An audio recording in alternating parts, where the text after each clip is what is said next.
Alright, that should do it.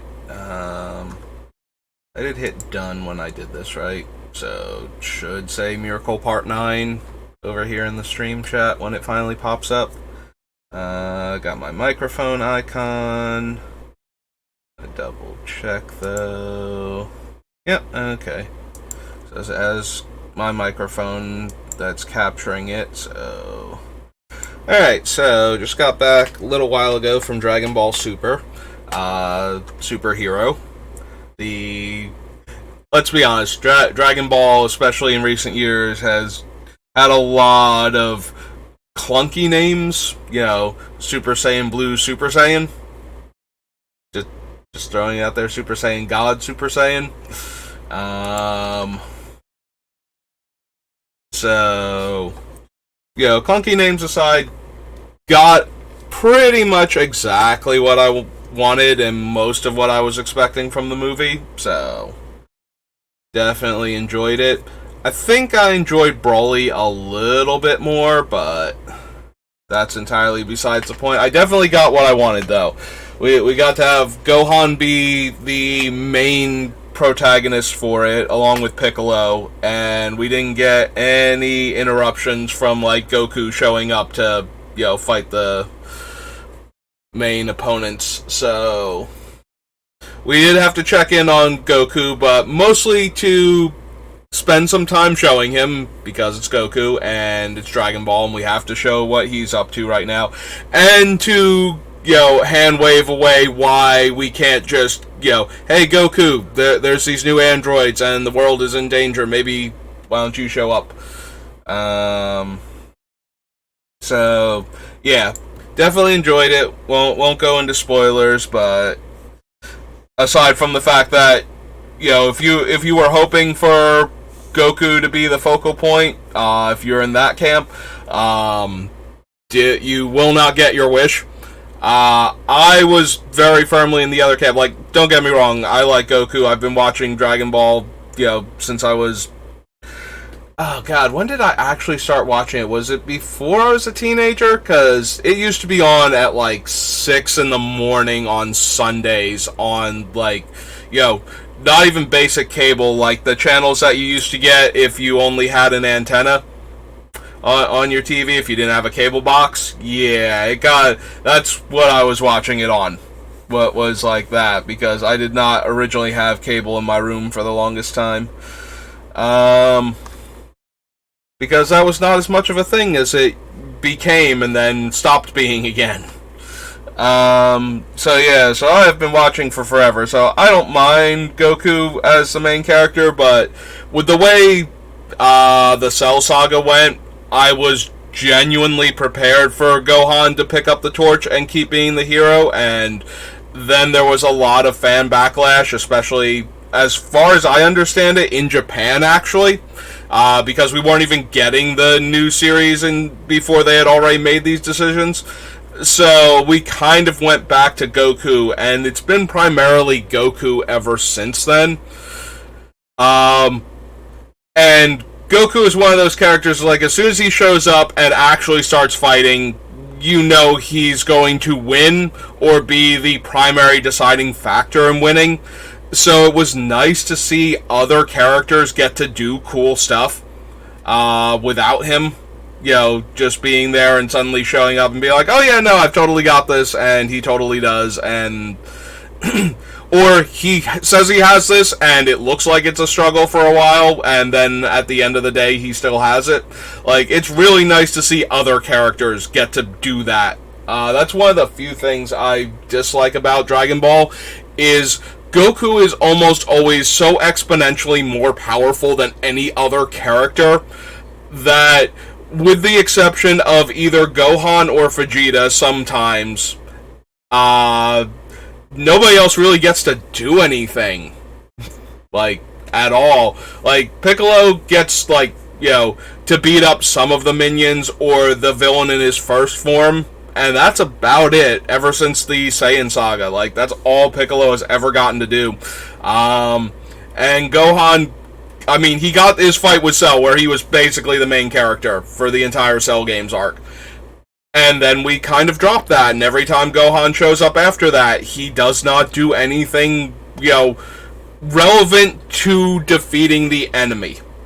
He does stuff, and sometimes it's relevant to the story, but it's never defeating the enemy. Like, Majin Buu absorbs him immediately, kind of deal. So he worked as a power-up for Majin Buu to make things worse, not as a, I'm going to help turn the tide of this fight finally against Buu. And I haven't watched Super, but I've heard his outing in the Tournament of Power is particularly irksome for people that wanted to see Gohan do something cool again. So this feels like what they had wanted, I'm going to guess. Like, from my opinion at least, like, I wanted to see other characters do stuff, especially Gohan. He was the strongest character for the longest time, and not for the longest time, he was the strongest character during the Cell games, and then that just kind of dropped off, and we never did anything with him again. So it was really nice to see him actually do something cool for a change. Also, the sense of humor in the movie carried through again. I think Broly was funnier. I really enjoyed the parts of Broly that were funny, but there were definitely some moments where I just got a really good chuckle out of the dialogue in Superhero. Again, awkward title, but, Alright, so, jumping back into it. If my fan sounds a bit louder when I'm talking, I notice that it's still getting picked up a lot of the time when it's off to the side and barely doing anything for me. So, if I'm not stopping the fan, like, the problem is the noise gate makes the fan cut out when I stop talking. And then I start talking again, and now you can hear the fan again. And I can understand why that would be annoying and distracting, but it was doing that when it was off to the side a lot of the time, or I just didn't have the fan on me properly, and I wasn't getting cooled off back here. And it is still the summer, and it's still, right now, according to my thing, it is 81 degrees outside. So, and we do not have central air, so I am very warm back here without the fan on. So, unfortunately, that's just going to have to be a thing. So, if I'm not, if it's not helping a lot to have the fan off to the side, then I would rather have it directly on me, and that's going to probably make it more pronounced. But if it's not getting rid of that problem, then everybody who's listening to me anyway can still hear it, and it's still going to be obnoxious. So, I'm just going to have the fan on me for now. First strike, and you gain life equal to toughness, no. Flying vigilance, no. Alter's Reap, no. Ambush Viper, no. Beginning of your upkeep, return target spirit card from your graveyard to your hand. Don't think so. As long as you control a human, it has hexproof and indestructible. Make a bunch of zombie tokens. Tap a non-human. Tap to add white. Death Touch dies, you can go get a curse. Don't think we need that. We're not running any curses in the deck. Like, we looked at a couple of them, but while we are an Enchantment Matters deck, our enchantments mattering are the ones that our creatures turn into, not, normal default enchantments that aren't creatures for the most part. There's always a chance, things like aura shards and whatnot are going to make it into the deck, and we're certainly going to be putting in a lot of the doubling season effects because of how our deck works. Oh, speaking of which, I did email Cranial Insertion because they didn't respond to my tweet at all. First and foremost, to get an answer on how the creatures that have damage redirection effects work if they get turned into tokens. Like I said, I'm expecting it to not work, but there is a chance that the Magic rules, instead of going, well, you can't have damage redirected to things that can't take damage, it might be, no, the damage just basically gets jettisoned into space because there's nothing for it to hit on this permanent, but the permanent is still in play, so it still has to get hit by it instead of you. And that might make us temporarily immortal until the opponents deal with our enchantments. So, 100% for that. If we can have like all combat damage going to our enchantment that can't take damage for a while, that's pretty cool. But I'm guessing it's not going to work like that. But Magic's weird, and sometimes the rules work like that. The other thing that I don't remember, and I think that this is... So, how I think it works is... Myrkul takes away all of its types. Myrkul doesn't say anything about super types, and I believe that means that when he makes the token copy, if the original creature was legendary or a snow creature, I believe those two will stay with the creature. Like, it will still be legendary or it will still be snow. It's not like subtypes, like the creature types on it, or being a shrine on the shrine creatures. Like, none of those stay with the card when it transforms into the token enchantment, because Myrkul wipes all of those out. But I genuinely don't know if Myrkul gets rid of the legendary super type, and because of that, I don't know if it gets rid of things like the snow type. I am expecting those things to go away, or I'm sorry, I'm expecting those things to stay, and the rest of it to go away, like the creature type and everything. So I'm waiting to hear back from them on that one also. The biggest reason to care about the legendary type is we will be getting token copies of it potentially from doubling season and whatnot. So if we lose a legendary creature, I want to know if I get to keep one of the enchantments or all of the enchantments, because they would all have the same name. So we're gonna see like what response I get on that. But so this is a 5/4 Phyrexian Arena. I don't know that we need that. Notable in that it can target other players, and make them lose the life in order to draw the card. But in this deck, I have to imagine we're just going to be targeting ourselves. Bloodline Keeper would still have the ability to make the 2/2 bats. We always copy the front face of the cards, because Myrkul, by his own text, or by his own rulings, on like Gather and whatnot, explain that he looks at the card as it exists in the graveyard, and cards in the graveyard are always face up if they're double faced. So whatever is considered the front face is what he will look at, and then he will make an enchantment token copy of that.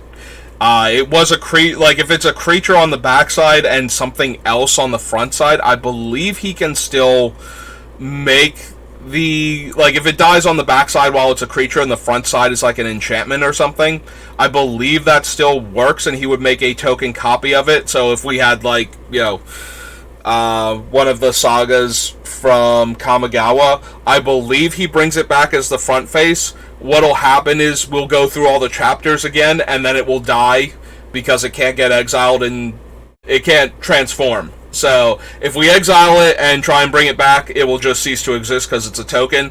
If it transforms instead directly, then it won't transform, and since it's a saga with a number of counters on it equal to its current chapter, it will be placed in the graveyard during the resolution of its ability. So either way, we wouldn't get that back, but we should get the front face back for the, like, re-triggering all three sagas when the creature dies. As long as Myrkul's in play. So we could use this guy to make 2/2 bats. I don't think we need to, though.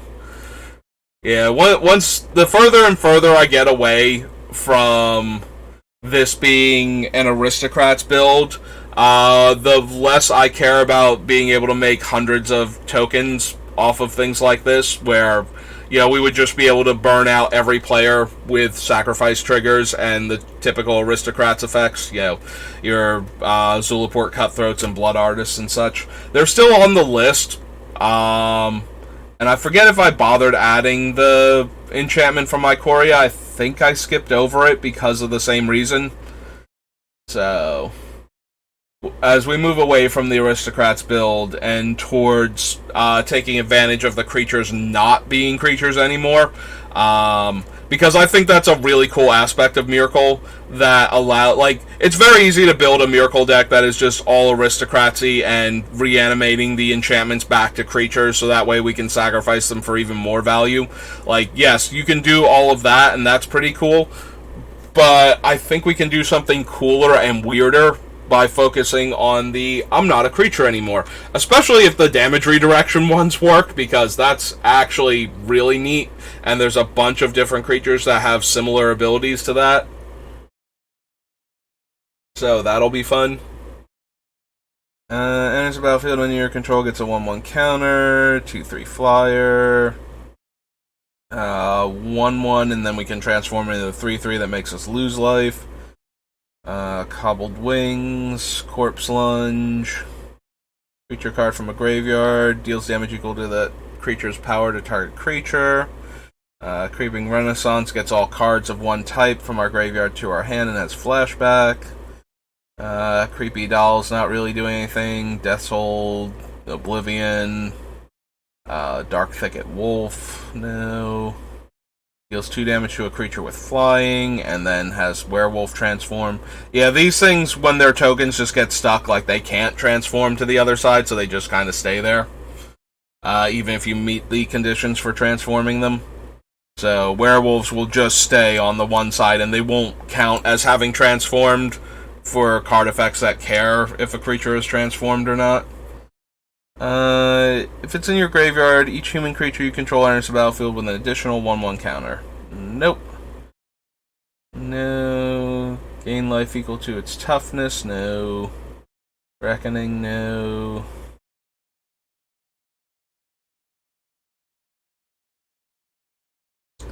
Dies into a 1/1. Dies, put a 1/1 counter on target creature you control. If that creature is a human, it gets 2 counters instead. 4 mana plus X, where X is the number of creatures you control. First strike, vigilance, protection from the 3 major monster types. Endless Ranks of the Dead. Creatures you control enter the battlefield as copies of Essence of the Wild. No. Another Aristocracy card in Vulcanwrath Noble. Did I bother? I'm gonna triple check and see if I bothered with the enchantment. Eerie Ultimatum, Fiend Artisan, Luminous Broodmoth, Mythos of Nethroi, Nethroi itself, Umori, and Vivian. So I did not. So yeah, we're just going to leave Vulcanwrath Noble off. If we wind up needing to be more aristocrats about it, we can always come back and revisit these creatures. But for right now, I'm sticking to the plan of not focusing on specifically an aristocrats build anymore, and taking advantage of the creatures stopping being creatures.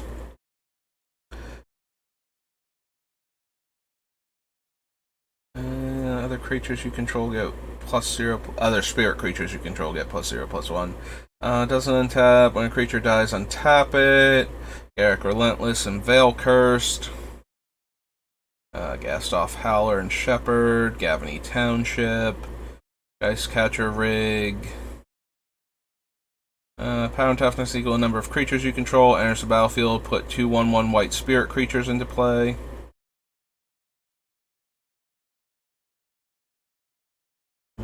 Don't think we need Bell or Chant or Ghoul Raiser.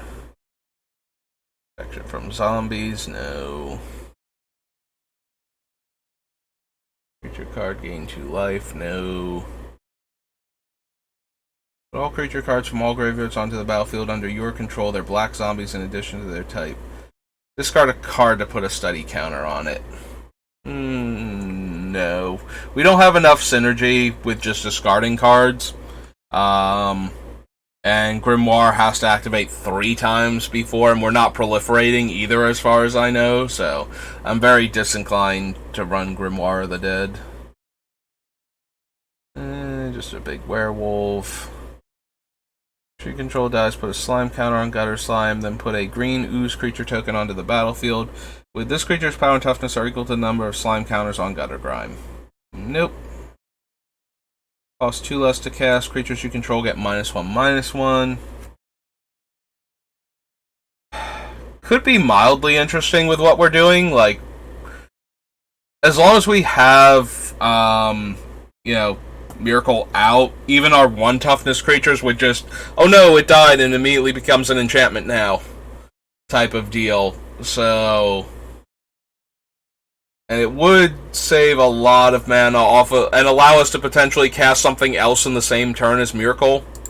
I'm going to add it to the list and see if we wind up running it or not. They're going to Original Innistrad and Heartless Summons. Heartless Summoning.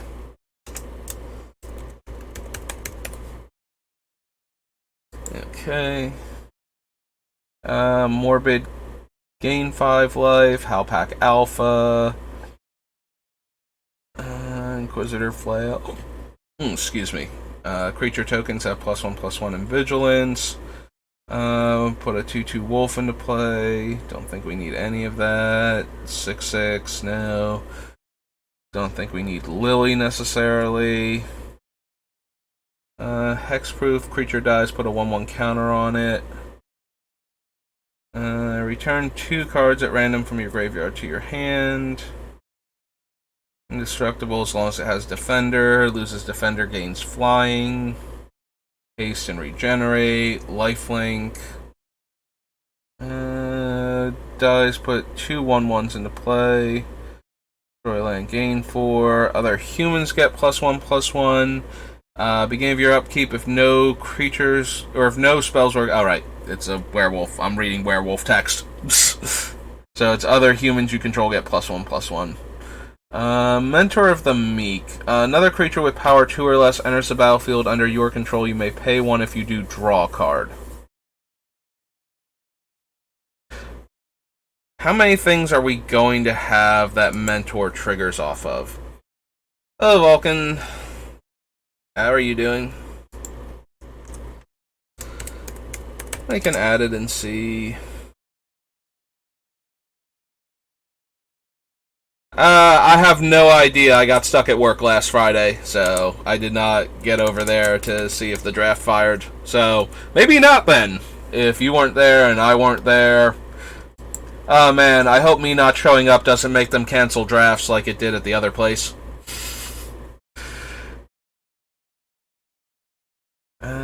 Tap, put a counter on it, and remove a counter from it to put a counter on everything else. I don't think we need that.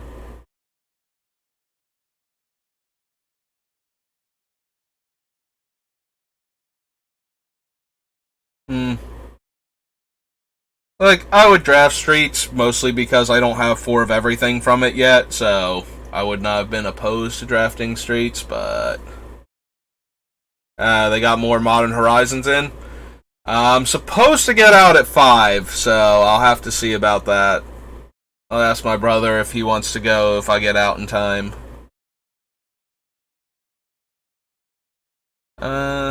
Dies, exile, and return 2 creature cards at random from your graveyard to the battlefield.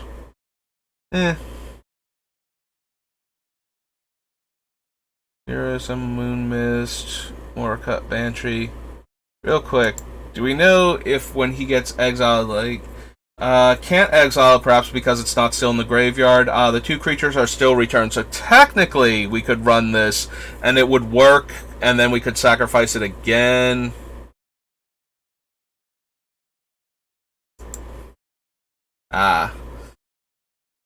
Well, like I said, I should be there for that, hopefully, so I'm gonna check and see if my brother wants to come. He also is not big on Streets of New Capenna, so he was not interested in coming if it was just gonna be for, like, something like that, but Mulch, Naturalize, Drownyard, Nevermore, Night Terrors, Nightfall Predator, One-Eyed Scarecrow.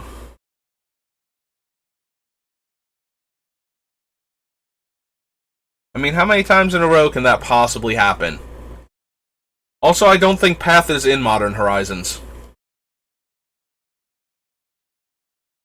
Alright, Parallel Lives is in Original Innistrad. Cool. Alright. 2 L's and then 1 L. Lives. Listen, I just want to open something that I don't have, like, 10 of that I need to take anyway because it's money. So no more Cabal coffers.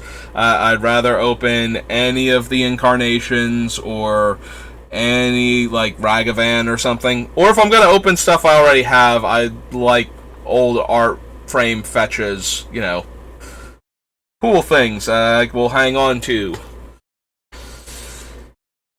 Cabal coffers as a mythic just kind of makes me sad because I still have to take it for money, and there's so many sitting there.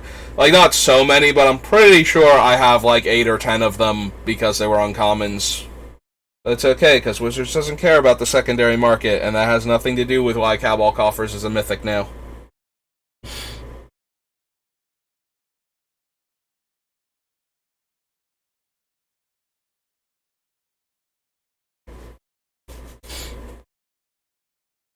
Let's see. Rally, Ranger's Guile, Reaper of the Abyss. Each end step, if a creature died this turn, destroy target non-demon creature.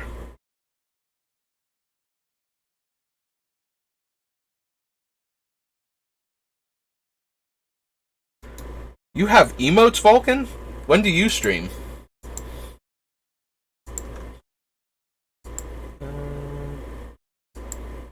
I just wanted to click on it. It's okay. You can go away. Little thing in my OBS that, like, would you like to view the page source? Would you like to refresh the chat? It's like, no. I just wanted to see the emote.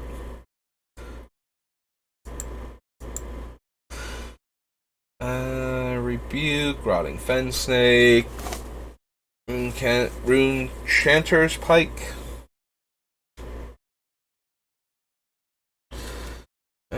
Screeching Bat, Selfless Cather, Sever the Bloodline. No.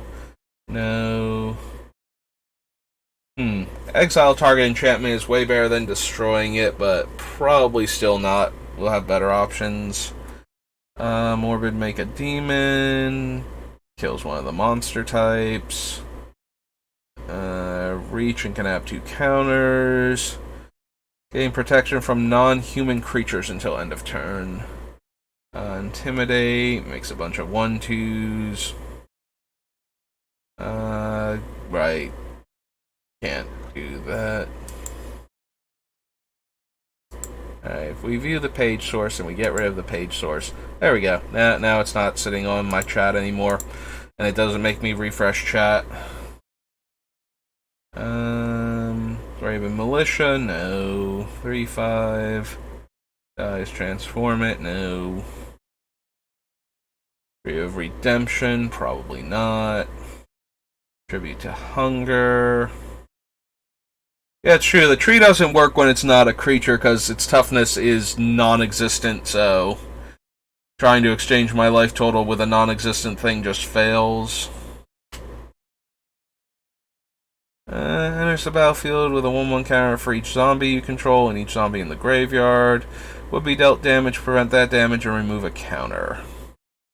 Burial Rites. Unruly Mob. Exorcism. 2/1 Flyer. Bellringer. Cannibals. Flying First Strike. Nope. Give me Hexproof and destroy all curses? Probably not. Oh, wow. Actual nothing from Innistrad except for Parallel Lives, basically. Maybe Heartless Summoning and Mentor, depending on what we find. But, yeah, I'm kind of surprised. I love original Innistrad. I thought there'd be something else with all the death and destruction. Alright, so this is regular Crimson Vow, and then the next one will be Crimson Vow's Commander decks. Hey, let's see what we get.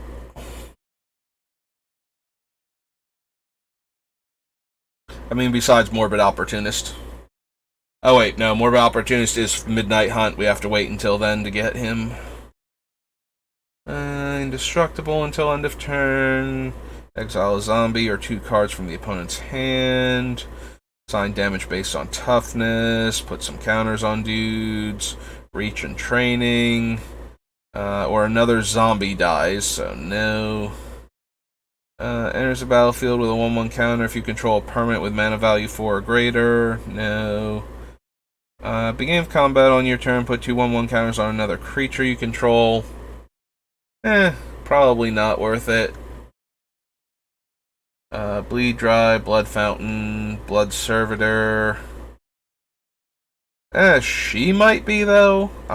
Blood Crazed Socialite. If you gain life this turn, make a blood token and 5 to drain people. Can't really use her. Don't want him. Sorry, Hawaiian Werewolf.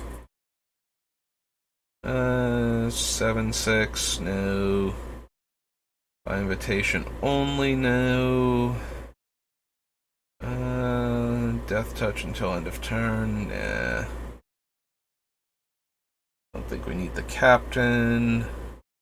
Enters the battlefield or dies, exile another card from a graveyard. When you do, remove X counters from target permanent or target creature an opponent controls gets -X/-X. That's an enters the battlefield or dies. Excuse me. Cemetery Protector enters the battlefield, exile a card from a graveyard. When you play a land or cast a spell that shares a type, make a 1/1. And Cemetery Prowler. So if we exile a creature card, it would make our creature cards cost 1 less to cast. I don't know how many effects like that I would need. Also, it would come back as the enchantment, so I would still get to exile it when it enters, at least. So I'd be able to get a new creature if Cemetery Prowler died, most likely. Alright, let's go to the next Innistrad set. Shadows. Oh, right. I didn't bother naming them Innistrad, so this is Crimson Vow. Yeah, I didn't bother with the full title, so Cemetery Prowler. Of course, I spelled cemetery wrong, because I always do. It's all the same letter, it's all the same vowel across the entire thing, and I just refuse to remember that. Clever Distraction, Cloak Cadet, Concealing Curtains, Courier Bat, Rushing Canopy, Cultivator. No. +1/+1. Cast an enchantment spell, gain 2 life. Not quite. Demonic Bargain, no. Harvester, no. Dig Up's okay. I don't know that we need a 4-mana tutor, and it gets a basic land or a land? Basic land, so probably not then. Dollhouse, we're already exiling our stuff and making tokens of it, so that seems unnecessary. Don't need that. Don't really need that either. Sacrifice a non-demon creature if you do. That'll eventually kill Myrkul. I wouldn't want that one in play. Discard 1 or more cards, make a zombie, once per turn. Good old Eddie.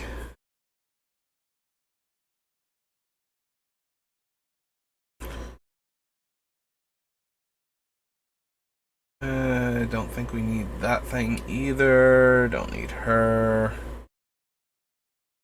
Don't need that. Or that.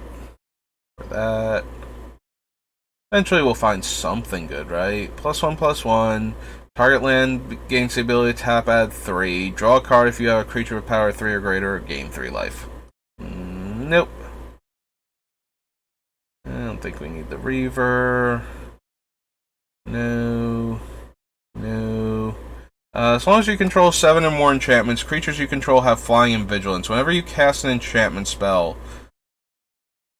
it's whenever you cast an enchantment spell. Don't think Hallowed Haunting is going to work out then. I thought it might be having an enchantment come into play, in which case we would be able to make tons of tokens off of that. Excuse me. But yeah, if Hallowed Haunting is only going to be cast trigger, then I don't know we're going to have enough enchantments to actually make it work. Like, we'll obviously have enough to make our surviving creatures flying in vigilance fairly consistently. I just don't think that's good enough as a 4-mana enchantment. Like, I would not run it if it said, 4 mana, all my creatures have vigilance and flying. That would not make it into this deck, so. Headless Rider, Henrika. So, the first time she dies, we would get to make everybody sacrifice a creature, and I would get to draw another card and lose a life.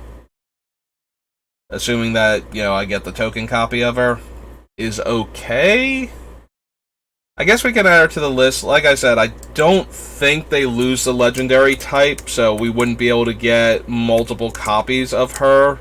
If we can, though, I would have a much easier time seeing her make it into the deck than this version of her. If you would gain life, gain that much life +1, and gains lifelink. So I do need a way to give lifelink to my creatures. So one of the things that I can do that I was thinking about with the whole living pestilence creatures and turning them back into enchantments so that they will have their effects. Necrotic Ooze from Scars of Mirrodin gains the activated abilities of all of your dead things. So if Heron of Hope or another creature that has an activated lifelink ability were in the graveyard, I would be able to give that lifelink, even if it's in enchantment mode, and then I would be able to do the thing with Carrick and Thrashing Wumpus, using the Ooze as a replacement for Wumpus, assuming it's in the graveyard. And I wouldn't need, like, the Exquisite Blood in play. I would just be able to gain the life from giving lifelink to the Necrotic Ooze. So, I'm going to add this to the list on the grounds that I need something that gives lifelink as an activated ability. Like a creature that can give itself lifelink as an activated ability, because that's how I'm going to need it to be worded, since the Ooze will probably not be a creature at the time. If it is animated, it's just going to die very quickly to the Pestilence effect. It's only like a 3 toughness creature. So,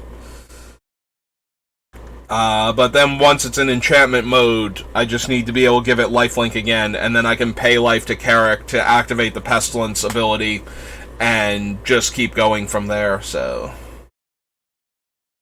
Exile from the graveyard, make 2 1/1s, activate only if you control an enchantment and only as a sorcery. Hero's Downfall, Hive Shaman, Huntmaster. Nope, don't think so.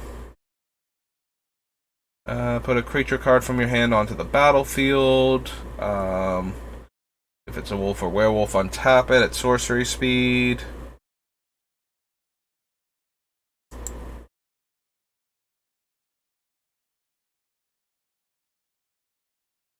Next page. Don't think we need journal. And Catilda's a decent-sized creature, caring about the number of enchantments we have. Like, I could definitely make her huge and make her aura huge. Her aura, though, won't be a creature when... So we either get Catilda back as a non-creature version of herself, and then she wouldn't... It wouldn't matter what her power and toughness were. She is a large flying lifelink creature, though.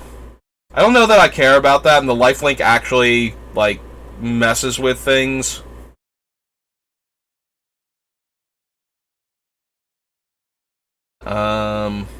Like, we don't want Myrkul to lose indestructible randomly just because we gained 5 billion life.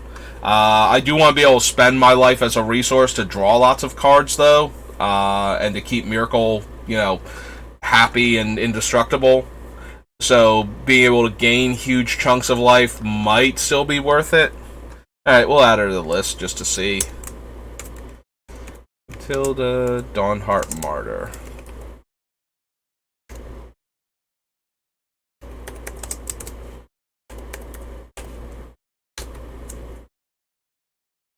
Martyr. Creatures you control gain Death Touch until end of turn. Put a 1/1 counter on up to one target creature token you control. Until end of turn, if one or more tokens would be created under your control, twice that many tokens are created instead.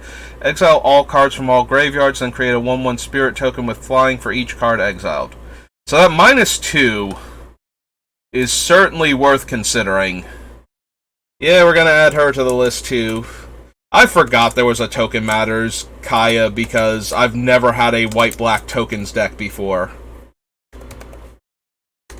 So think we're going to do that, though.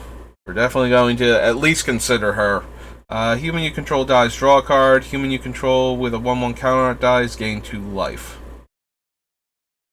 Well, most of our guys aren't necessarily going to be human. If you gain life, you may pay 2 if you do draw a card. Don't think so.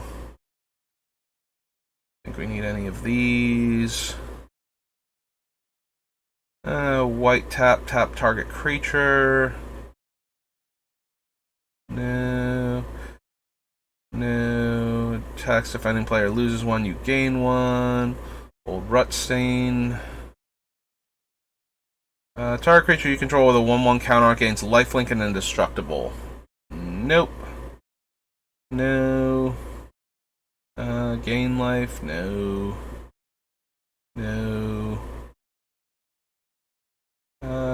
Counters on target creature you control. Throw out creatures with mana value 2 or less, and then 7 mana, or 6 mana to cleave it. Don't think so. Pointed Discussion, Radiant Grace.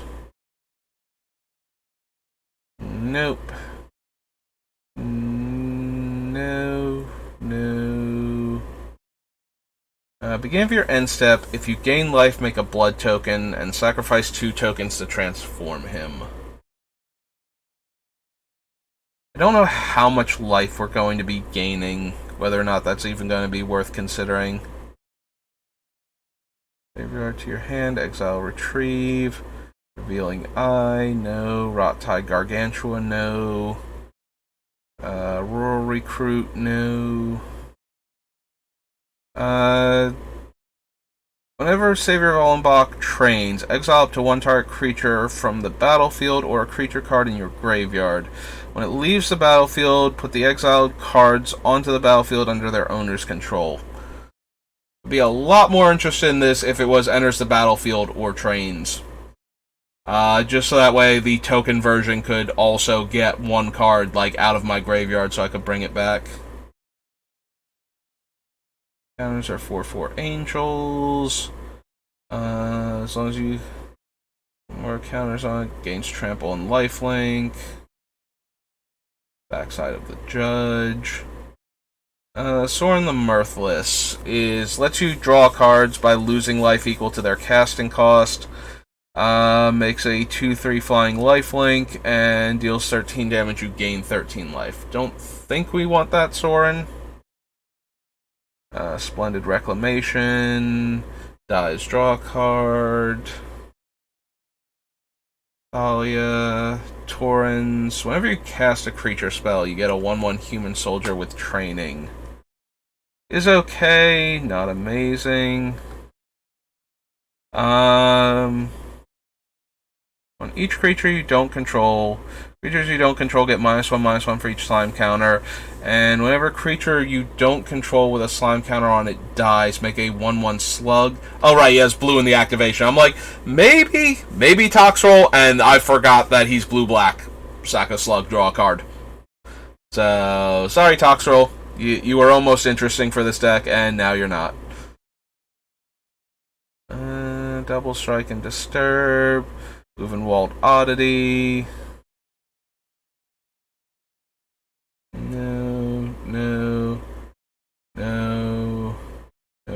that, I think. Yeah. As indestructible. Alright, so whenever Voldaren Bloodcaster or another non-token creature you control dies, make a blood token. Probably not anything I need, now that I'm actually remembering what our exact text is. Wedding announcement, wedding festivities, wedding security. One or more creatures with power 2 or less enter the battlefield on your control. Draw a card. This happens only once each turn. Probably don't need that. Enters the battlefield or transforms into Wildsong Howler. Look at the top 6 cards of your library. Reveal a creature card from among them and put in your hand. Put the rest on the bottom of your library in a random order. Nope. And Outcast. Hey. Oh, we got Kaya at least. That was a card I genuinely just forgot existed entirely. Alright, so Crimson Vow. Alright. For this one, we need it to be Innistrad. And second Crimson Vow, so the commander decks. So we get everything except the red cards from the Vampire deck, I think. And I don't remember anything unique, though, from this set that we're going to want, but obviously I can forget cards even exist, so we'll have to check. Choose an opponent. You and that player each create 3 1/1. Is this a reprint, like, with different artwork? I feel like it's a reprint with different artwork. This is from one of the other Commander sets.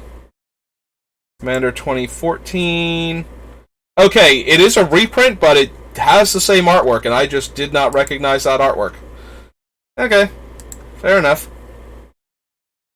Necromancer enters the battlefield. Return target vampire wizard from your graveyard to the battlefield. Blood Tracker. Charger. Flying Soulbound. As long as Breathkeeper set. Oh, right. I'm thinking that the white-green deck was from here, and there was a red-black deck, but this is the red-black deck, and is it white-blue is the Soulbound deck? Like, there are a handful of Soulbound creatures in the white deck, and I forget what the other color that paired with it was. There was, like, a black one, but I don't think it was from the Commander decks. I think it was from the, like, Special Commander subset that shows up. It was, like, a 1/8 spider that when a creature soulbound died, you gained life equal to its power. It's paired with another creature. Each of those creatures has, when this creature dies, you may return it to the battlefield under its owner's control at the beginning of your next upkeep.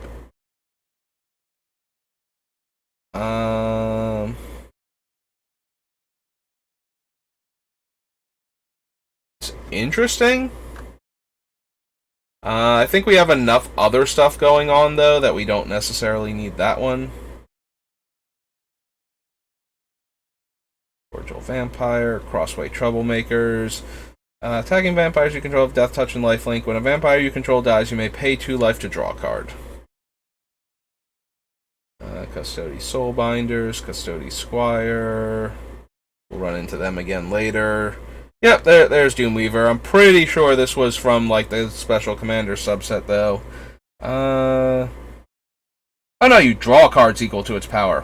Much, much better than gaining life. I knew it was, like, a small, like, this thing's a 1/8, specifically, so that it going away wasn't, like, the best thing. Unless you switch its power and toughness. Would I want Doomweaver? I probably just want one of the easier ones to trigger, like Grim Haruspex or something. So we probably don't need that. Prevent all non-combat damage that would be dealt to spirits you control. No. Fell the Mighty.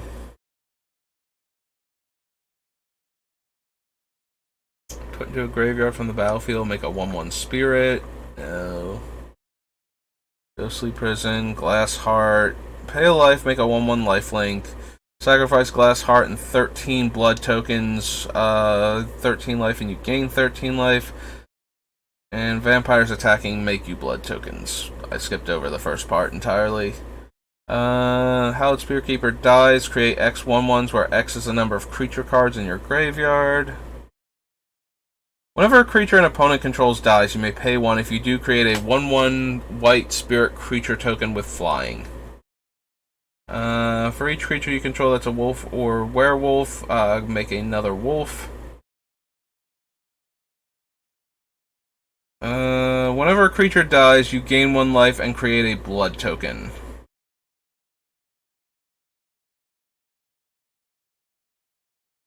That's slightly better than the Voldaren. The downside is that gaining life, if I can't control it, might be bad for Myrkul.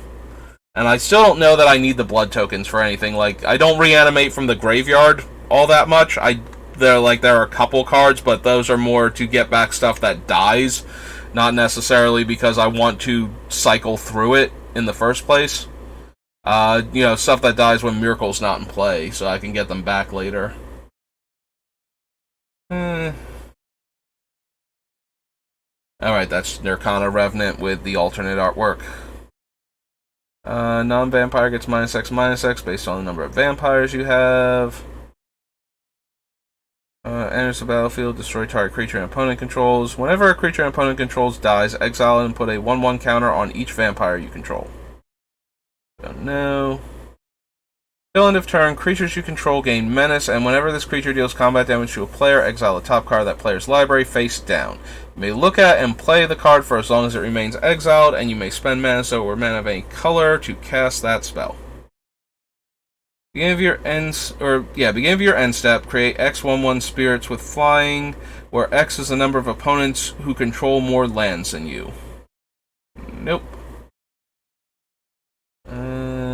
Rhoda Geist Avenger. Whenever a creature an opponent controls becomes tapped, if it isn't being declared as an attacker, put a 1/1 counter on her and choose a 3/3 vigilance. Nope. Enters the battlefield. Each opponent sacrifices a creature with the greatest power among creatures they control. You gain life equal to the greatest power sacrificed this way, and it has madness. Pay 8 life and 3 mana for an 8/4.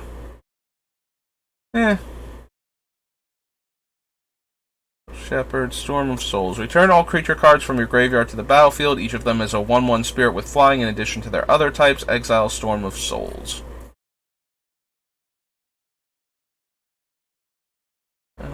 Choose up to 3 target permanent cards in graveyards that were put there from the battlefield this turn. Return them to the battlefield tapped under their owner's control. You draw a card for each opponent who controls one or more of those permanents. Nope. Soulbound. As long as Nightmare is paired with another creature, each of those creatures has, whenever an opponent casts a spell, put a 1/1 counter on this creature. This is a guy that makes bats.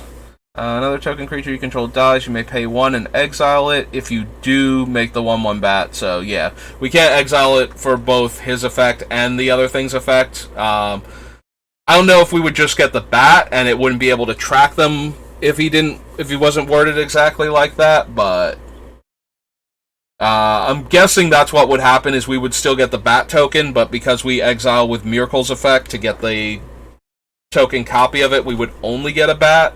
So this guy would effectively become, when my creature dies, I can pay 1 and get a bat token. Unless Myrkul's not around, in which case then you have the bat tokens and the bats can potentially get the creatures back, but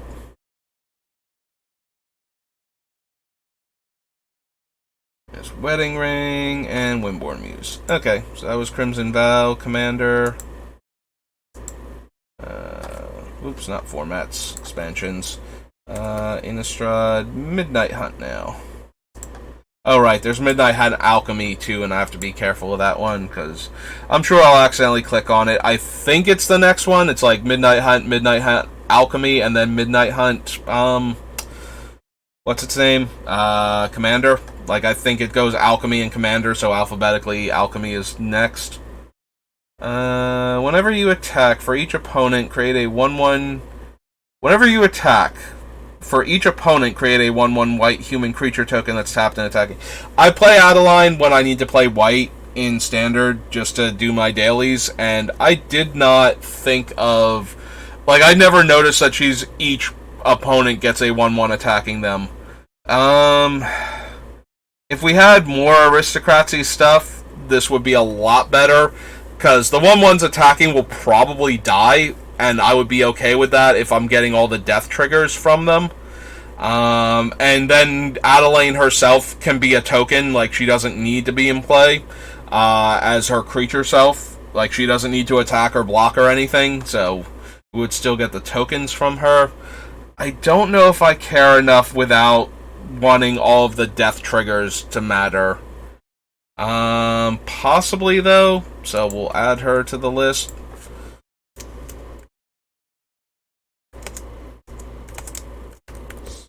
Splendent Cathar. We'll see if I actually want to use her or not. I don't need this thing. Augur of Autumn. I don't think we need Augur. Woken Demon, Baneblade Scoundrel, and Baneclaw Marauder. Bat Whisperer. No. No to Blade Brand. No to Defiance. Draw 2, lose 2, -5/-5, or tokens get -2/-2. Lost life, they discard a card. Armor, Tracker, Broodweaver, Brutal Cathar, Burly Breaker. No.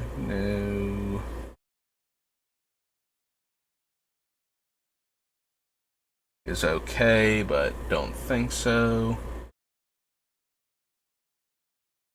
No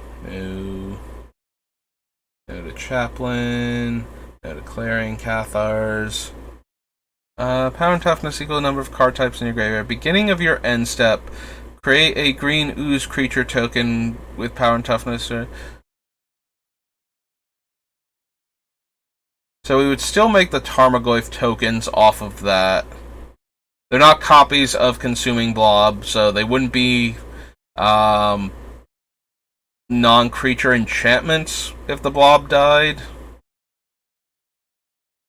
I have a few cards like this already, and I don't know which ones I'm going to keep in the deck. Oops, we're up here now. But I think I'm going to add the Consuming Blob just in case it becomes one of the ones that stays in. Cut Purse, no. Draw from the cellar. Hostile. No.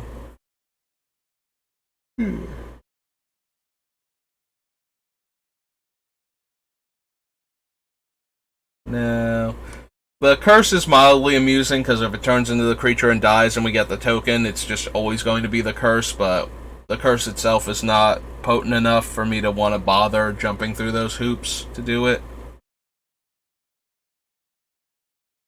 Mentor, Rejuvenator, Wardens, no. Death Bonnet Sprout, no.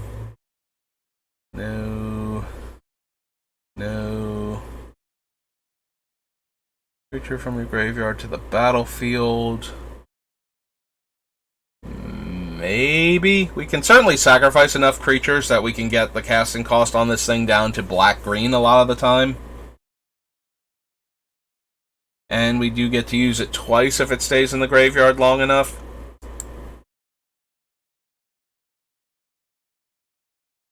I'm just thinking of ways to get Myrkul back cheaper than normal, assuming that he died to an effect that, I was forced to sacrifice him, or he wasn't indestructible at the time.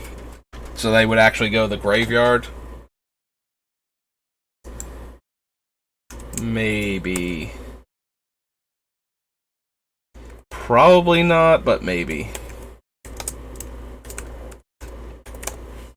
That's the big thing. Like, if I'm not getting back Myrkul, then I probably don't need to get anything else back with this, because it's probably just going to be an enchantment anyway at the time. Uh,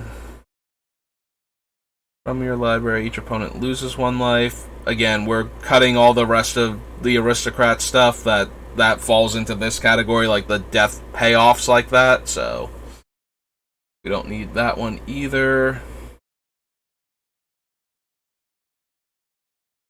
A creature, draw a card and transform it. If your life total would be reduced to 0 or less, instead transform the angel and your life total becomes 3. If it didn't transform this way, you lose the game. Okay, so the token copy won't help us at all for that thing. Flare of Faith, Flesh Taker. No. Foul Play, no. Don't need him. Don't need that. How many tokens with Decayed, where X is half the number of creature cards in your graveyard. Whenever one or more non-token creatures die, make a 2/2 Decayed. Our opponent's creatures become Decayed creatures. At the beginning of your upkeep, put all creature cards exiled with Gisa. Oh, right. If a creature opponent controls would die, exile it instead. And then we get it back as a Decayed creature under our control. She does work super well with Myrkul and stealing the opponent as a way to steal the opponent's stuff. Every time it dies, she exiles it. And as long as she's still in play, we would get it back. Including the enchantment version of her won't know the creature versions that what the creature version exiled, so they would be disconnected. But we would still have the enchantment version of her, theoretically, for that, so after that, creatures that get exiled, we could get back, until they kill the enchantment, also. Is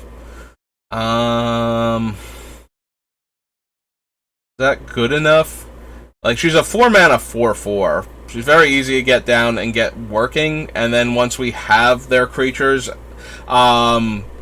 they have Decayed, so all we have to do is attack with them, and then they'll die and get exiled again, and we'll get token copies of them again with her.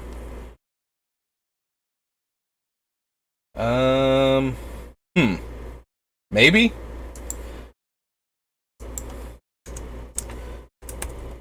Oops. Yeah, oh no, 1A. Gisa. Glorious. Resurrector. There we go. Graveyard Trespasser, we won't be able to attack with once it's an enchantment. Enters the battlefield with a +1/+1 counter for each creature that died this turn. Meh. Lose 1 life, discard a card, draw a card, mill a card, then put a ritual counter on this. Then when it has 3 or more, remove them and transform it. Activate only as a sorcery. So probably not. Noted that. Noted those. No. Good old Infernal Grasp. No. Noted this one. Radar is okay, but not amazing. At least for this version of the deck. Again, Aristocrats version where I can keep making a 2/2 every turn that can attack and have it die, so I keep getting triggers. Enters the battlefield, or another non-token human you control dies. You lose 1 life and make a 1/1. Alright, human gains lifelink, and then if you have exactly 13 life, you can transform him. Don't think so. No. No. Whenever another non-token creature you control dies, return that card to owner's hand at the beginning of the next end step. Creature an opponent controls would die, exiled instead.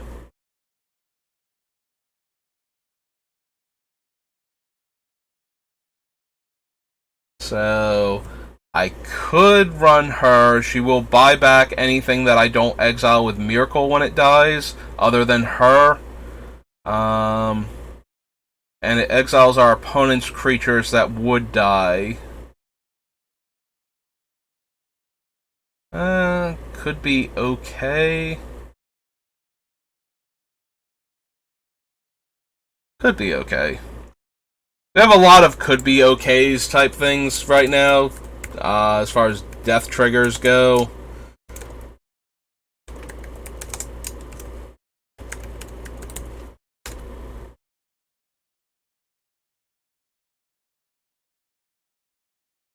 Enters the battlefield, you may return another creature you control to owner's hand.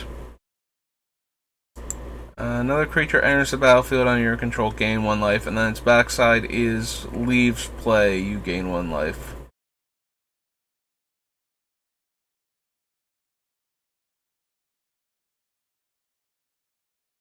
Equipped creature dies, you may pay X life, where X is its power. If you do, draw X cards. We do want to lose life for Myrkul to make him indestructible. It certainly lets us lose a lot of life all at once. I did not think of that. We do want to lose a lot of life. I think I just skipped over Necropotence when we were on Ice Age without even considering that it allows us to get to exactly 20 life whenever we want to while it's in play. I'll have to go back and consider that. In the meantime, we'll add the mask.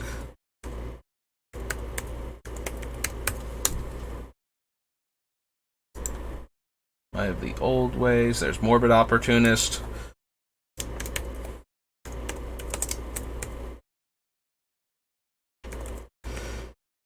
Yeah, being able to draw an extra card every turn that this guy sits in play, especially with the way our deck is set up, like, if we're not killing things, we can always kill our own stuff for value, so Morbid Opportunist has plenty of opportunities to draw us cards, and I just realized I used the word opportunity like that.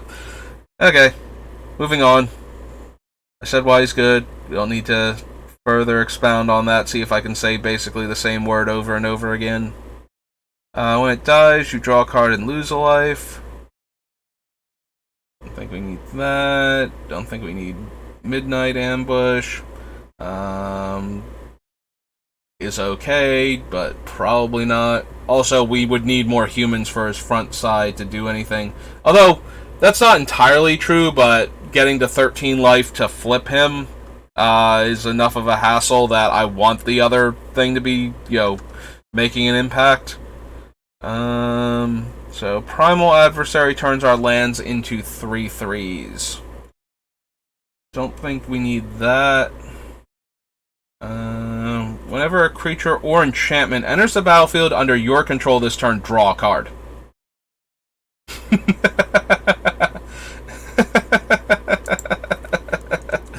Okay. Okay. Let's try that.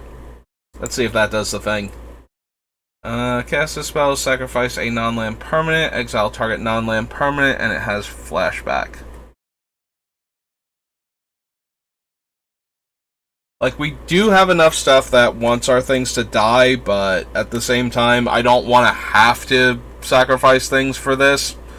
When things are getting awkward, I'd rather just, kill the thing that's the problem the one time and be done with it. Other tapped creatures you control have Death Touch. Other untapped creatures you control have Hexproof. 1 tap, untap another target creature or land you control. So while she's in play, Myrkul has Hexproof. They would need 2 instants to kill him. Because if she dies, she would come back, so they would need to kill... Well, a sorcery and then an instant if they're doing it on their turn. Or somebody else has to join in with the instant on somebody else's turn in order to kill Myrkul twice.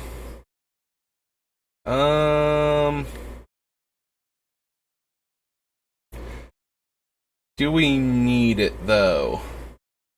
I feel like there are other things that will protect Myrkul better, but we haven't encountered them yet, so I'm going to add her to the list for right now, and she'll probably just be a casualty of better cards doing the same job. Viper's Fang. Unfortunately, we can't run Seafaring Werewolf. Enters the battlefield, draw a card. 3/3 lifelink. Shadow Beast, Menace and Daybound, Siege Zombie. Flying Trample, humans you control get +1/+1. When it attacks, if you have Coven. Look at the top 5 cards of your library. You may reveal a human and put in your hand. Put the rest on the bottom of your library in a random order. Cigar Splinter enters the battlefield. Note your life total. Beginning of your upkeep, draw a card. If your life total is greater than or equal to the noted life total, then note your life total. Whenever you cast a white spell, you gain a life. Yeah, I'd rather lose life to draw cards with this deck, so I do appreciate it, though. Thank you, Sigarda, for offering. This is one of my favorite cards from this set because it is such a good, like, white card draw effect. They've been saying for a while that they were planning to do more white card advantage cards, and a reverse Phyrexian Arena seems like a decent way to do that. It does encourage players to attack you to stop you from drawing extra cards, which is unfortunate, but at least it gives you a constant source of card advantage when they can't safely attack you. So I do like this card. I do like the design of it. Enters the battlefield, each opponent gets a 1/1 human. Whenever a creature an opponent controls dies, this gets a 1/1 counter. Storm the Festival. 2 or more permanent cards with mana value 5 or less. That I had to double check this because I knew there was a rider on this one that doesn't come up, ever, because I'm not running cards with converted mana costs higher than 5 besides Storm the Festival, and even then I don't think Storm is in any of my current green decks. It was for a while, but I went with more aggressive, lower casting cost cards, and I'm not running enough things like Renin 7s to ramp up my land. I'm not running the deck that ramps super hard in Standard, so Storm the Festival kind of doesn't make it into the deck. And again, it's just to do my dailies, it's not to have the best Standard deck or anything. Enters the battlefield or attacks, exile up to 1 card from a graveyard, and then it can gain unblockable by a color of your choice. Painted Adversary makes a bunch of 2/2s. Yeah, don't think I need that one either. Don't think we need the Celestis. We moved away from the Aristocrat stuff, so the Meathook Massacre is no longer... Like, Meathook Massacre would be a prime thing to include in this deck. If we're doing Aristocratsy stuff. Without that, though, like, this is one of the ones that might have made it in anyway, if we didn't have so many more options for Wraths in white and black.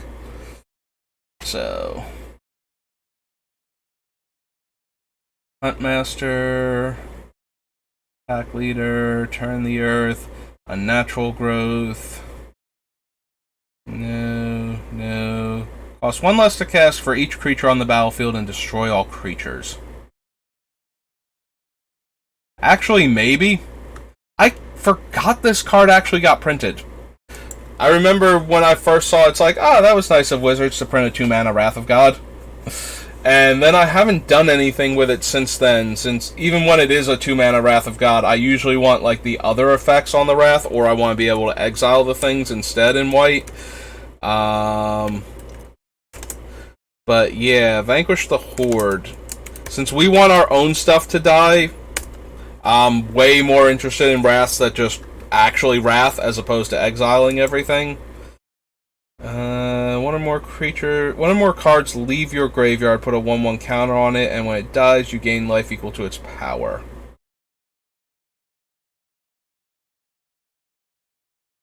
The creatures do hit our graveyard, so this thing would always be triggering, but it still seems super underwhelming, and the second attempt with it won't work because it won't actually have power, since it's not a creature.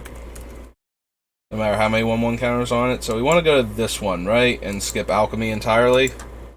If only we could just skip Alchemy entirely. Alright, so this one, the white card should be from the Coven and the and the green cards, and we should get black cards from the black-blue zombie deck. And it's just Angel of Glory's Rise with alternate artwork, Avacyn's Memorial, Bastion Protector we already had. Pretty sure we have Bastion Protector, right? I type in its name. Yep, there it is. Okay.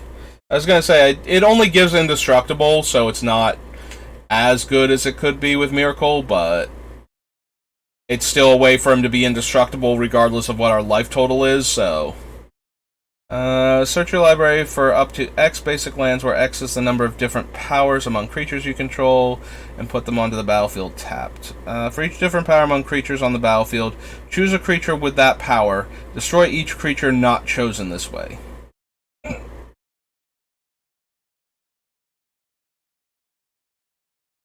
Siege, Cleansing Nova... Whenever a creature you control dies, put a corpse counter on Crowded Crypt. It also taps for black mana. I did skip over the first line again. Sacrifice Crowded Crypt. Create a 2/2 black zombie creature token with Decayed for each corpse counter on it. I'm sorry, that's 2 black and 6. That seems excessive. For a bunch of Decayed things. Whenever a non-token creature enchant player controls dies, exile it, and I get a 1/2 spider.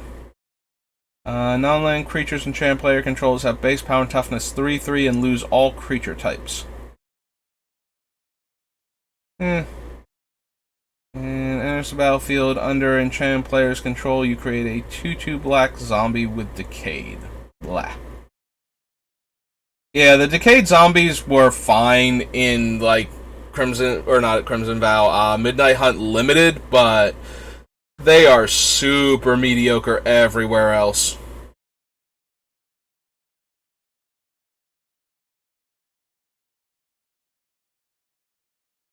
Fool's Night Out. For each player, choose a creature card in that player's graveyard. Put those cards onto the battlefield under your control. They're black zombies, and gain Decayed. As an additional cost to cast this spell, you may exile any number of creature cards from your graveyard. The spell costs 2 less for each card exiled this way. It's a 4/4 Death Touch. Whenever it attacks or dies, choose a card at random exiled with it and put it into your hand.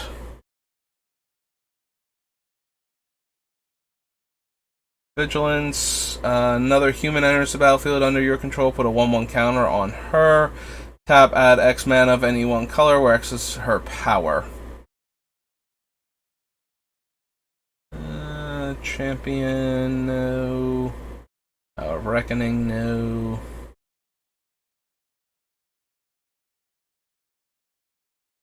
Druid, Kessig, Crossonverge. Kerbis, the Harvest Celebrant. Enters the battlefield with a number of 1/1 counters on it equal to the amount of mana spent to cast it. Remove a 1/1 counter from it, prevent all damage that would be dealt this turn to another target creature with a 1/1 counter on it. Nope. Tyler is whenever another human enters the battlefield under your control, put a 1/1 counter on him. Other humans you control get a +1/+1 for each counter on him. Nope. Put a 1/1 counter on up to one target creature you control. Then if you control 3 or more creatures with different powers, draw a card.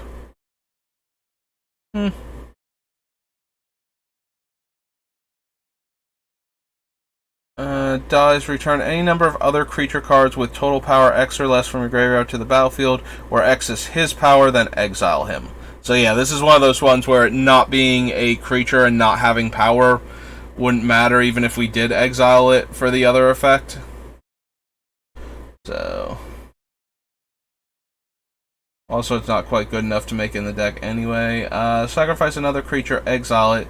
If that creature was a token, put a 1/1 counter on this. When it leaves the battlefield, return each card exiled with it to the battlefield under your control.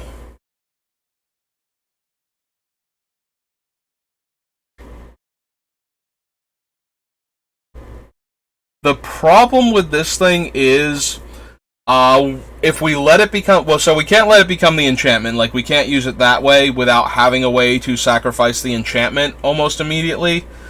Because otherwise it's going to mess up everything Myrkul does from that point forward. Or, wait, does it? Exile it? No, we could just use Myrkul's... yeah, it's a trigger. It's not a replacement effect. It's not exile it instead. So Myrkul should still be able to exile it, so never mind. We don't have any conflict with Geistcatcher and Myrkul. Another creature, exile it. If that creature was a token, put a 1/1 counter on the Geistcatcher. When it leaves the battlefield, return each card exiled with it to the battlefield under your control. So, kind of works with what we're doing.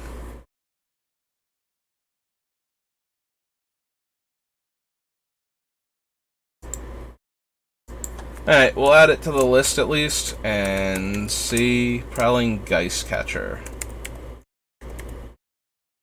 Oops. So, even though we're not doing aristocrat stuff, we do still want to be able to sacrifice our creatures for value in order to get the enchantment versions of them online. And we might be able to do some stuff with this. We need the sacrifice things to be doing other stuff besides, traditional aristocrats things. So, I'm thinking... Ashnod's Altar and Phyrexian Altar as mana producers combined with this guy allow us to make a lot of mana very quickly. By sacrificing all of them, then sacrificing him, which would allow us to potentially cast Myrkul and other spells in the same turn, so that way we can protect Myrkul better. Enters the battlefield, sacrifice up to 3 zombies. When you sacrifice 1 or more zombies this way, each opponent sacrifices that many creatures. Exile target artifact or enchantment. Put X 1/1 counters on target creature you control, where X is the mana value of the permanent exiled. Nope.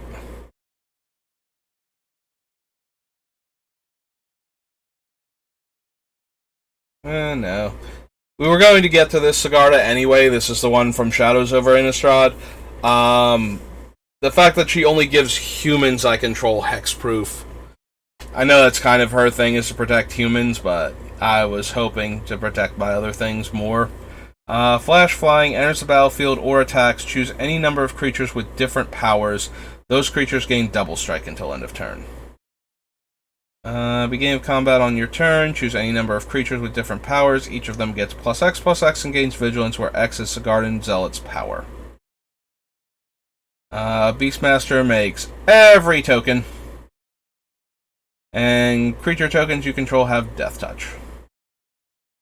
Sage taps for 3 mana. Spark Reaper. Stalwart Paladin. Vigilance Coven. Beginning of combat. Creatures you control gain indestructible until end of turn.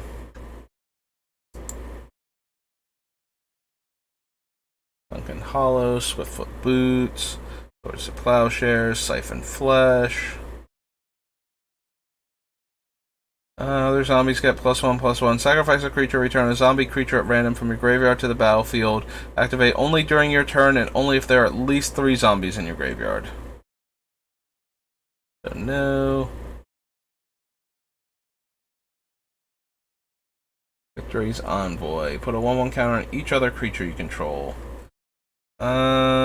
So put a 1/1 counter on target creature, then double the number of 1/1 counters on it. Flashbacks, 2 green and 8. X less, where X is the greatest mana value of commanders you own on the battlefield or in the command zone. Even at 3 mana again, I don't think that's particularly good for us. The black one is, target opponent puts a creature card of their choice from their graveyard onto the battlefield under your control. Create a 1/1 human for each creature you control. Yeah, none of these, we get the extreme discount, but none of these are particularly appealing, despite that.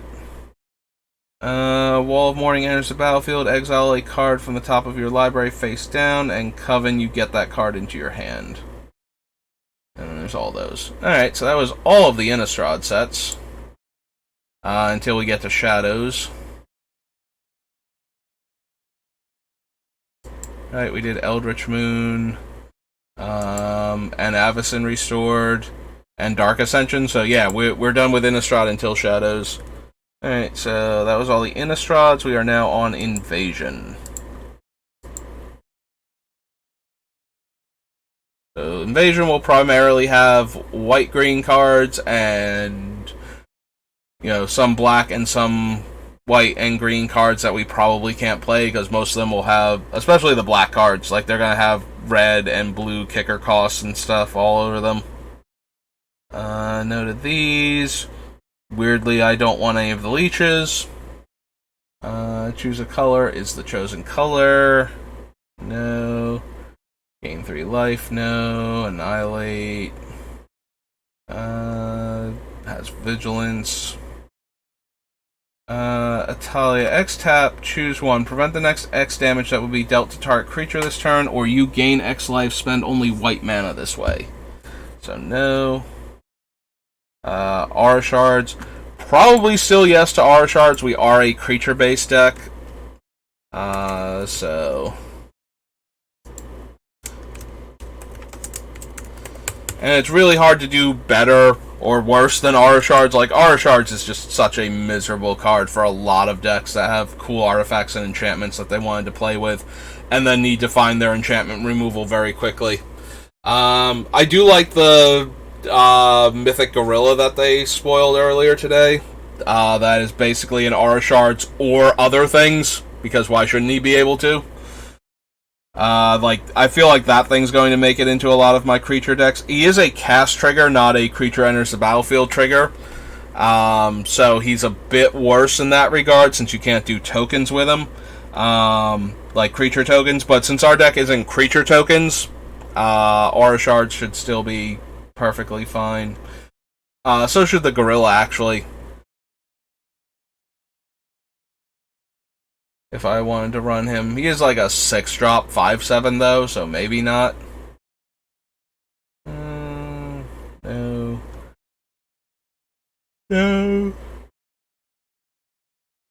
No. Tap all non-white creatures. No. Can't be countered. And has... Hexproof Shroud. Has Shroud. 1 add black.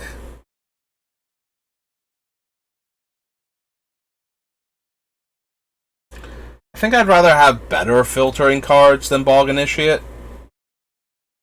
I do want to have ways to filter mana, especially into black mana, though.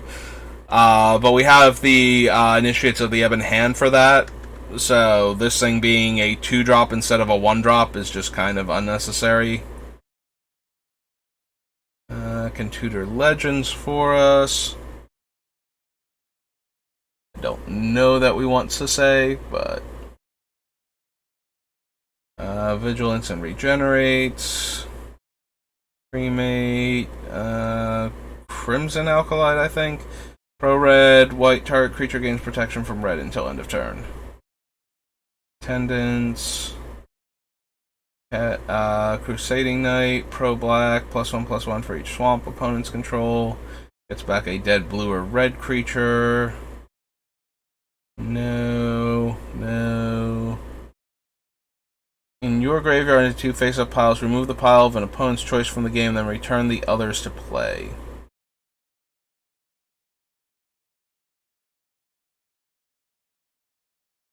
Name a card other than a basic land, reveal the top 7, put all of them with that name into your hand, remove the rest from the game. The source would deal 4 or more damage to a creature or player. That source deals 3 damage to that creature or player instead. Do or Die, Reg, Dueling Ground, Duskwalker. Begin of your upkeep, search your library for a basic land, reveal that card and put it in your hand. If you do, skip your draw step. Elvish Champion, Exotic Curse. No. No. Fight or flight. Beginning of each opponent's combat, separate all creatures that player controls into 2 face-up piles. Only the creatures in the pile of that player's choice may attack this turn.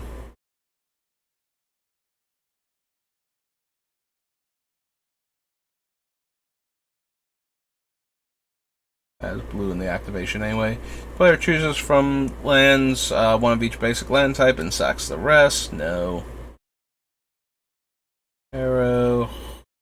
Harsh Judgment. Comes in play, choose a color. If an instant or sorcery of the chosen color would deal damage to you, it deals that much damage to its controller instead. Nope. Hate Weaver. Hero's Resolve. Deals damage, you gain that much life.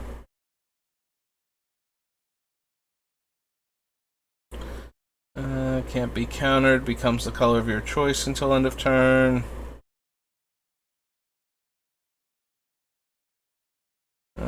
Creature of power 4 greater comes into play. Its controller draws a card. Kavu Titan. Liberate.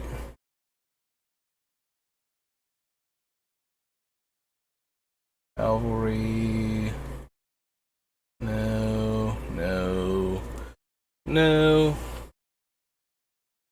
No to you, Mr. Lotus Guardian.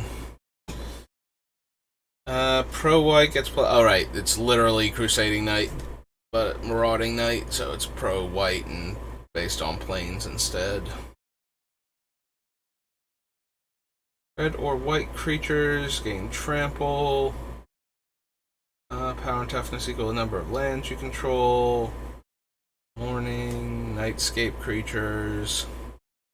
Noble Panther. We literally can't run any of the scape creatures, right? Because we'll never have both colors. I believe that's true. First strike until end of turn. Don't have any color. Oops. Obsidian Acolyte. Form's Touch. Suffering.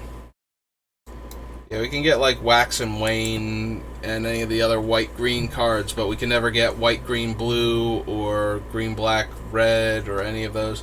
There's Phyrexian Altar, and that's definitely going on the list.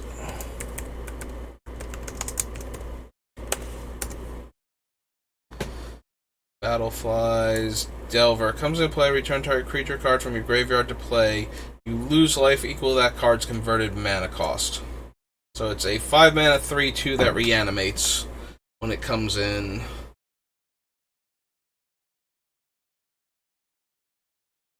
Maybe? I'm okay with the life loss, obviously, because we wanted to get within range for Myrkul.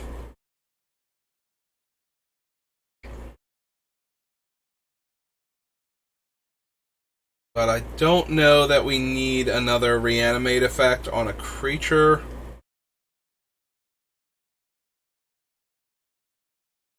We might, if it were cheaper, like if it were closer to reanimate, I'd be a lot more interested in it. If this were like a 3 mana 1/1 that did this instead of a 5 mana 3/2, I might be a lot more interested in it.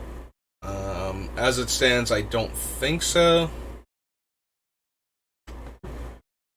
The graveyard from play deals quite damage to each creature and each player. No. Pledge of Loyalty. Power Armor. Prison Barricade.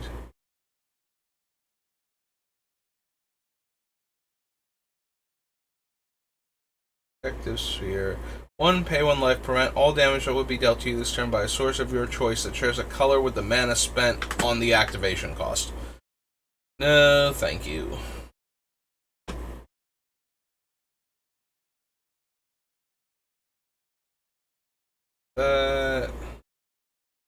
Whoever player plays a creature spell, destroy all reflections, then that player puts a white reflection creature token with power and toughness equal to the number or equal to the converted mana cost of the spell. No. No. No. I think so. No, no, no, no. Go to restock. Be dealt by target attacking creature this turn and draw a card. Gain 3 life, draw a card. Opponent plays a multicolored spell, I gain 4 life. No. Beginning of your upkeep, you may return target creature card from your graveyard to play. At 9 mana, I don't think so. I'd rather run Sholdred in this deck than Rhea.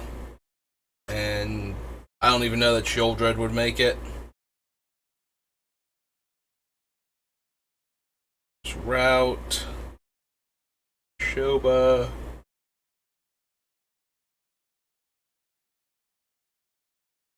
And my administration.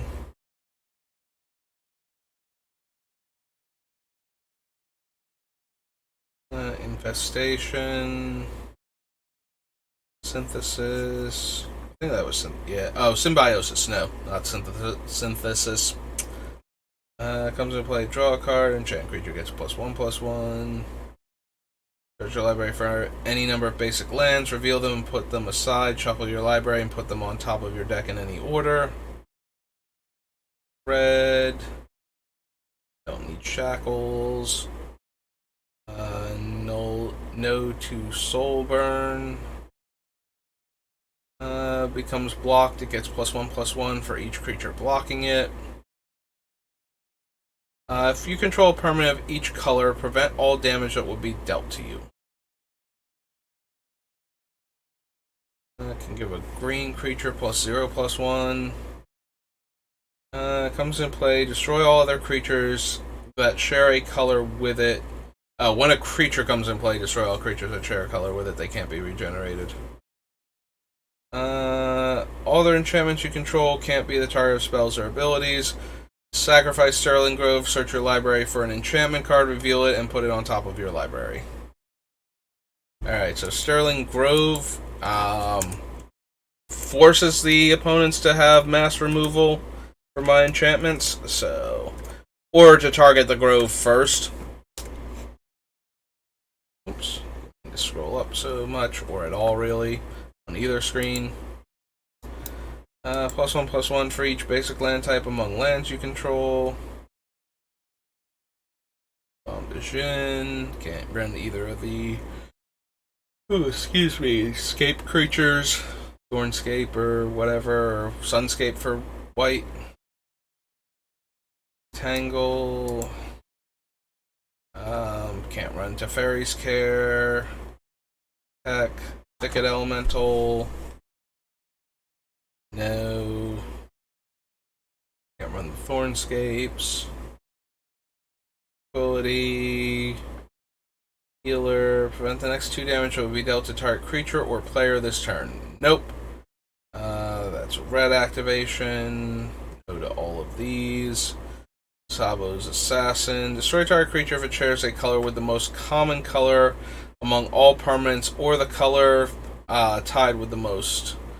Creature destroyed this way can't be regenerated. Choose a creature type. Target player reveals their hand and discards all cards of that type. Then destroy all creatures of that type that player controls. They can't be regenerated. No. No. No, no. Definitely not. No to the skeleton. 2 less. No. I have any color. No. No. Red in the kicker cost. Gains trample until end of turn. Deals combat damage this turn. If you paid the kicker cost, you gain that much life. Destroy target blue or black creature with flying. Gain 2 life for each basic land type among lands you control. Wax and Wane.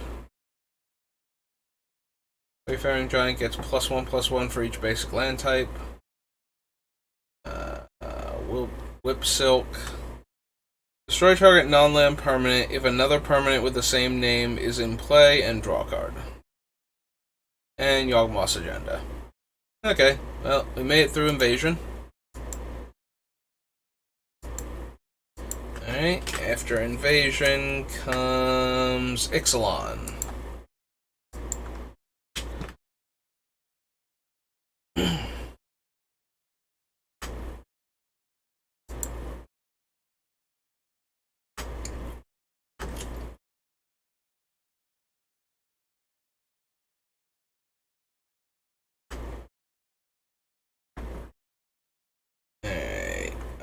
Danto Vanguard, no. Danto the First Fort, no.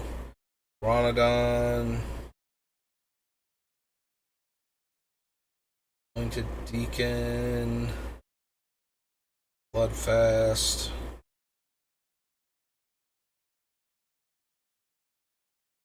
Can't cast spells from graveyards or activate abilities of cards in graveyards. Whenever a creature dies, you gain 1 life.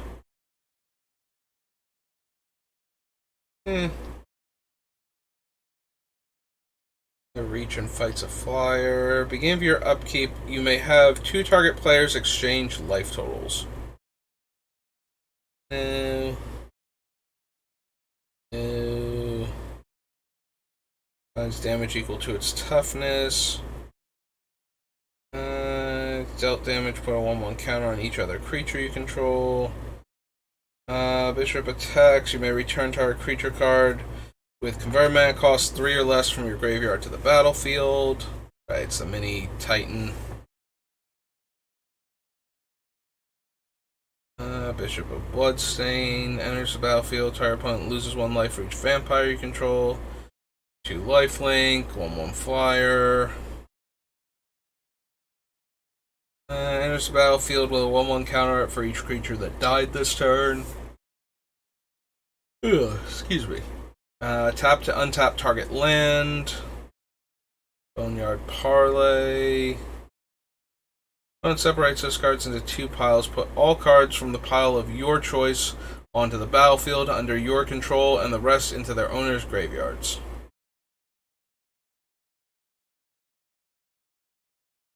Destroy target attacking creature. Draw a card.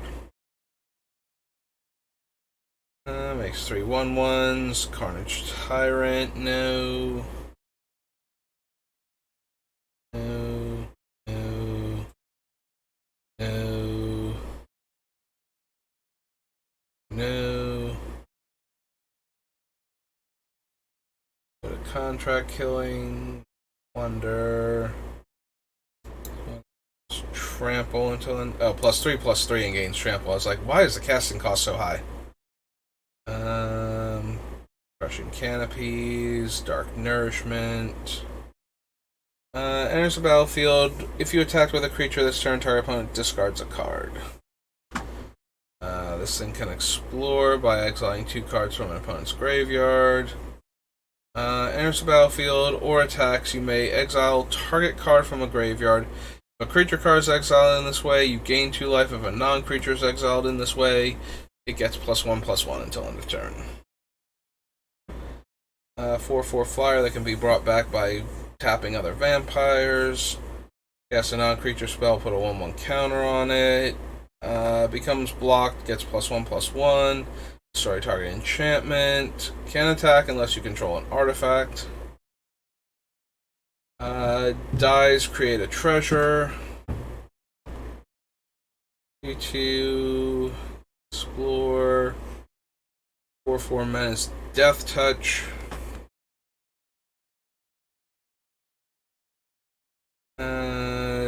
Dowsing Dagger. No.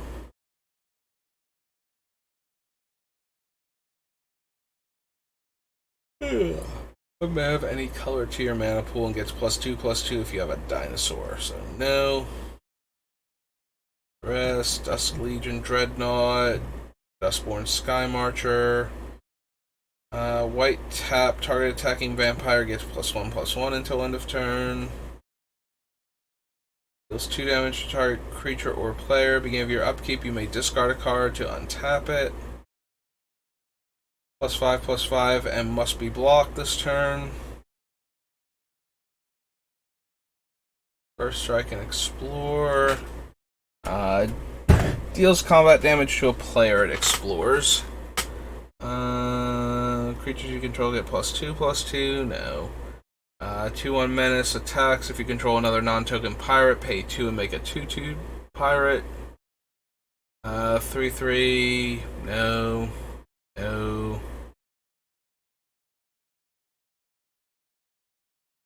Pay 2 life gains flying. Pay 2 life gains vigilance. Attacks other creatures you control gain double strike until end of turn. Nope. Pirate. Do the same for vampire, dinosaur, and merfolk. Cradle.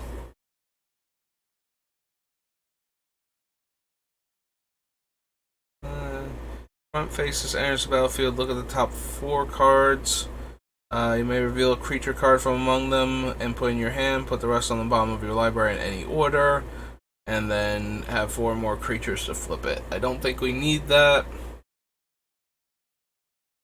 Pillage. Target opponent discards 2 cards. If you attacked with a creature this turn, make a treasure. Enters the battlefield. Target opponent loses 1 life and you gain 1 life. Tap, add 1 colorless. 2 vigilance. 3/3 flyer. Enters the battlefield. Another target creature gets +1/+1 and flying until end of turn. Imperial Lancer has double strike as long as you control a dinosaur. Enters the battlefield, you gain 4 life. There's Idelmock. Binding. Divner enters the battlefield, it explores. 2/2, target creature gets +5/+5 and trample until end of turn. Hexproof enters the battlefield, put a 1/1 counter on target merfolk. Dinosaurs are 1 less to cast. Creatures your opponents control enter the battlefield tapped. Kite Sail Freebooter enters the battlefield. Yeah, exile a card from their hand until it leaves. +1/+1 as long as you control another merfolk or an island. You can search your deck for more copies of it. I was going to say you can have any number of copies, but that is not what that card does. Destroy target creature with power 4 or greater.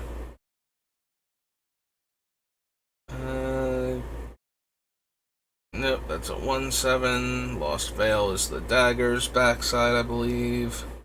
Yeah. Lurking Chupacabra, March of the Drowned, Mark of the Vampire. 1 or more non-token vampires you control attack. Make a 1/1 vampire token with lifelink. Alright, that's Fane. It's like, that sounds awfully familiar. And yeah, it's Maverick Fane. Enters the battlefield, it explores. Enters the battlefield, each opponent may search their library for a basic land card, put it onto the battlefield, tap, then shuffle. Enters the battlefield, make a 1/1. So no. Pious Interdiction, no.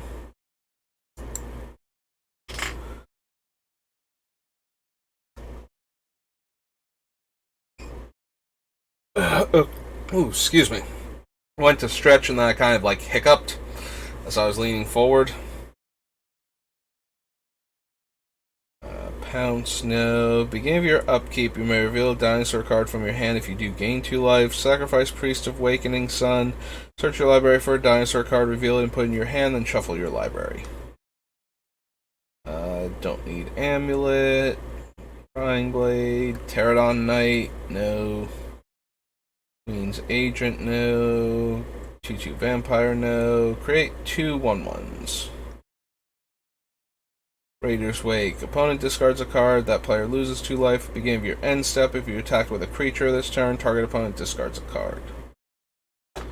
Get +1/+1 until end of turn and untap them. Get dealt damage, so I get to search. Is a 3/1 for 2. 3/2 gets dealt damage, I gain 2 life. Opponent's stuff dying. Gives me treasures, and then I can win the game if I have enough of them.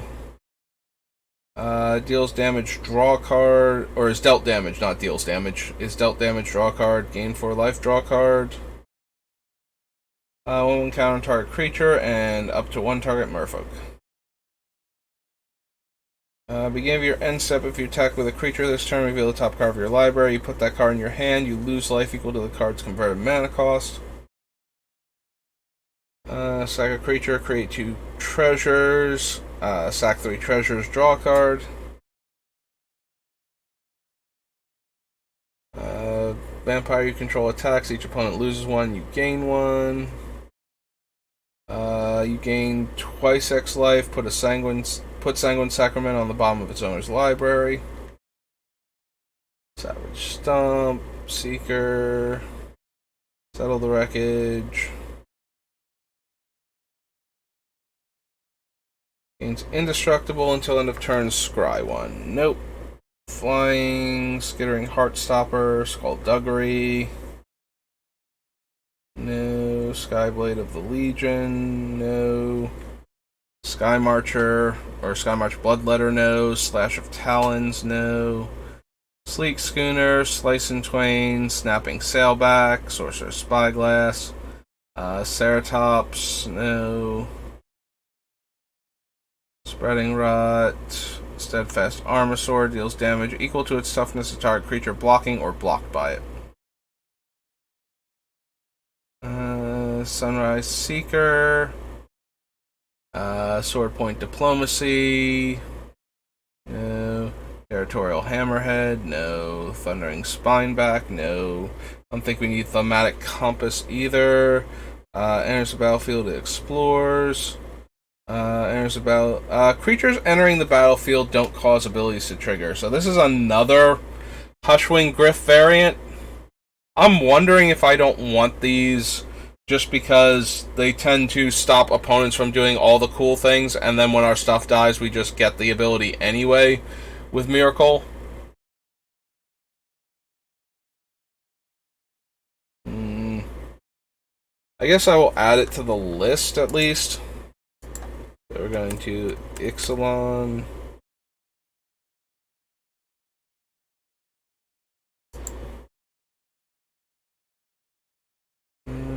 So TOCATLI. Honor Guard. Honor Guard.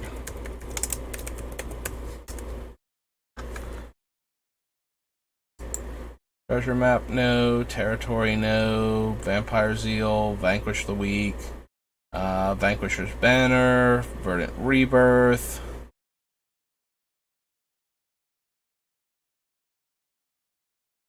Another creature enters the battlefield under your control. You gain life equal to that creature's toughness.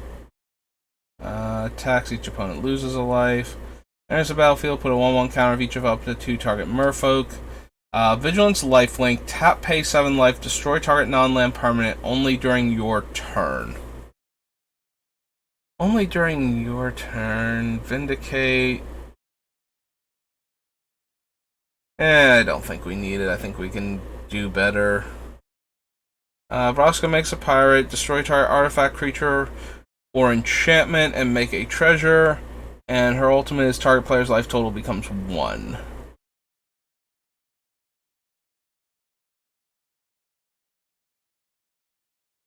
Noted that. Enters the battlefield. If you cast it from your hand, destroy all non-dinosaur creatures. Turns a land into an XX. No. Dies. Target opponent creates 2 colorless treasure tokens. Whenever a creature you control explores, put a 1/1 counter on this thing. Okay. Alright.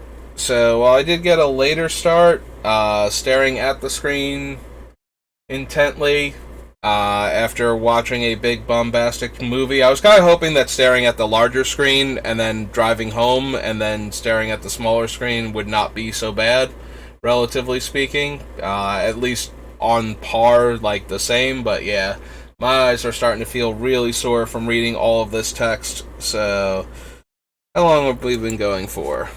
What's the uptime? Uptime. Uptime. There we go. Oops.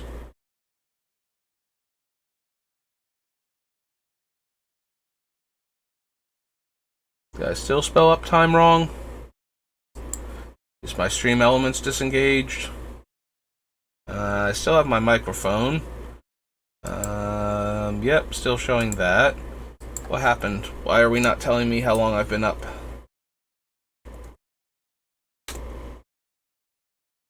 Was it because I accidentally scrolled? Oh wait, there it is. I've been live for almost 2 hours. It's not showing up in my chat, but I do have this little thing down here that keeps track of how long I've been going, so I've got that to work with at least.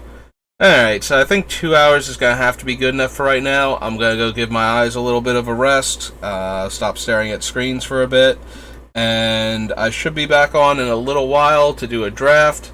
I know I was going to do one like last Saturday, and then like a whole bunch of things happened, or was it last Saturday? Yeah, last Saturday, and some stuff happened, and I wasn't able to actually get around to drafting. I did not have enough time at any point in time. So we're going to stop for right now, and I'll be back hopefully in a little while to do at least one draft. We'll see what's going on and which set I want to do. If the Arena Cube is still up, we might do that again. But yeah, thanks for watching, and I will see you next time. Have a good rest of your day.